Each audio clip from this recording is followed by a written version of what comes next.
That world is gone. If he returned, he'd have to kill him, like you will.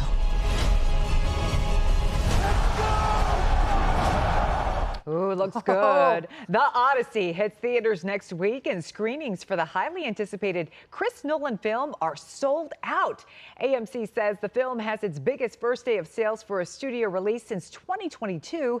Nolan is one of the few directors who has the prestige and fan base to fill the box office before a single review. Matthew Frank is a reporter for The Ankler. He explores this topic in his Crowd Pleaser newsletter, and it's a great newsletter. So thanks. Thank you so much for being here. I think what we were talking about just off camera a little bit is, to me, it's always been about these Hollywood celebrity stars in the movies. Now it's the star directors that people are clamoring to see. Yeah, exactly. I mean, it's a real short list of people who can do that, but for those who can, it's a real box office draw because you have names like Christopher Nolan, who, you know, arguably, I mean, it's the, as you mentioned, it's since 2022, it's the biggest studio pre-sale in its first day, but, you know, since 2023, that was, the next closest was Taylor Swift and the Beyonce concert films. And in a way, Christopher Nolan is almost like the Taylor Swift of the box office. Yeah. Like, he's someone who people are so excited for his movies, and the same applies for, you know, a very small short list of other directors, whether it's Greta Gerwig or Ryan Coogler or names like Jordan Peele or Quentin Tarantino, but it's a very short list of people.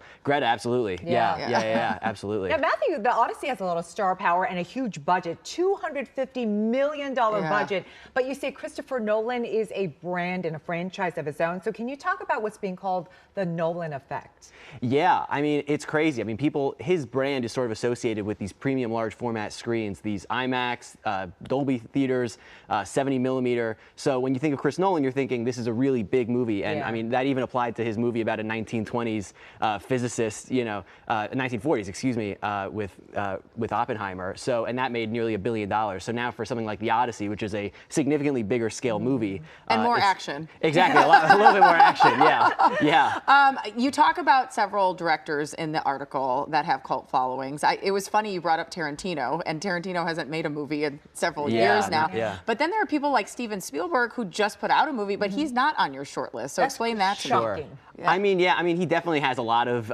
clout. Yeah, relative of course, yes. But at least for younger audiences who increasingly are the biggest movie-going populations, like Gen Z and Gen Alpha, those are the ones who are coming to the box office more and more. And what's that about? He's not as big of a name. Is that a FOMO thing? Like, why is Gen Z and Gen Alpha now driving all this? Yeah, I mean, a lot of times it's that sort of FOMO factor of, you know, you have these releases that people don't really go to the movies for, you know, just to, oh, I'm going to the movies. They go for a specific movie. So it lends itself to that FOMO factor of you can have a release that's big enough and feels like I have to be there. That creates a different sort of mentality around a film, and that's definitely applying for The Odyssey right now. Well, good for them. Wow, Steven Spielberg, if you say Steven Spielberg, I'm going to the theater, because I know what I'm going to get. Well, you're not Gen Alpha or Gen Z, I hate to tell you.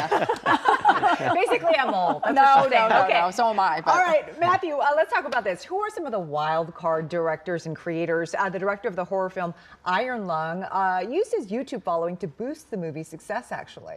Yeah, so that's, Markiplier. I mean, he has millions of these YouTube fans who then, it came as a total shock to Hollywood when that movie released in theaters that he made, Iron Lung, and it made $51 million on a $3 million budget. And that's all his fans. I mean, it's the complete opposite of Nolan, where Nolan was, you know, building up this audience cachet over the course of many years, many movies.